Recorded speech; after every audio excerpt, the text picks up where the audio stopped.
Hey everyone, welcome to class. It's behavioral finance. My favorite classes to teach. Probably number two, to be honest. Number one is the sustainable and equitable business class, but this is pretty close, and one of the more important classes for many reasons in my mind. Yeah, behavioral pun. Sorry, but in my mind, so behavioral finance is psychology and economics and finance all thrown together.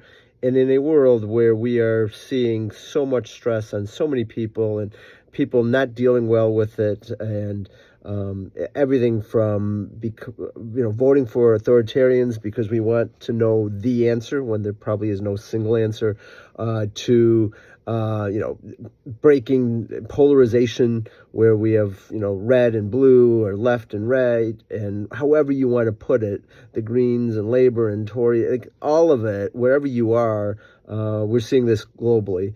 And a lot of it is because we are doing an experiment on ourselves in lots of different ways. And we get interrupted and we get dopamine surges from our social media feeds and everything else. So we're living in a world where we know what's going on everywhere, but nowhere where, we're a mile wide and a half inch deep in many cases.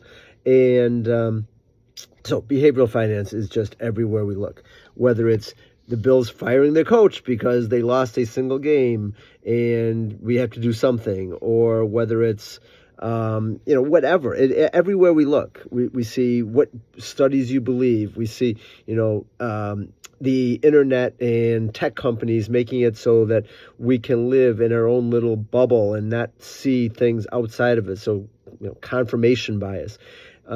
Without getting into all the details, because this is just an introductory video, what we will do this semester is to look at that and see how it affects us from a personal finance investing perspective. So, we may overinvest in our home country. We may think we, hold on to losers because we don't want to admit defeat. We may do any of a million things, bandwagon and fear of missing out, and all of these things that lead to poor performance. Then we'll look at corporate side and we'll see everything from, how do we measure CEO confidence, how AI might be helping us do that. We'll look at accounting and see that people who are overconfident tend to cheat more on their financial statements because they think they're not going to get caught and they think they're smarter than the auditors, et cetera, et cetera, et cetera. So we'll do a lot here. Then we get into my favorite weeks when we talk about scarcity. Scarcity is the idea that our brain is literally maxed out and we get stressed, and when we're stressed, we fall back on whatever's easy, whether it's the default bias, whether it's going with the people. So, whoever we trust them, we're going to go with them. We're not going to really think for ourselves. On and on and on and on. So it's a fun class. I truly think of this class probably more than anything else. It's every, there's rarely a day, rarely an hour for that matter, that goes by when I'm not thinking something and saying, oh, that's behavioral. Oh, that's behavioral. Oh, that's behavioral. So I hope you enjoyed it half as much as I do.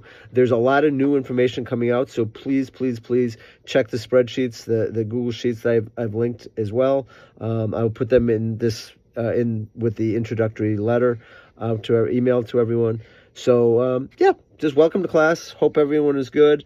Hope you had a good break. And that's about it. So thanks. Bye, everyone.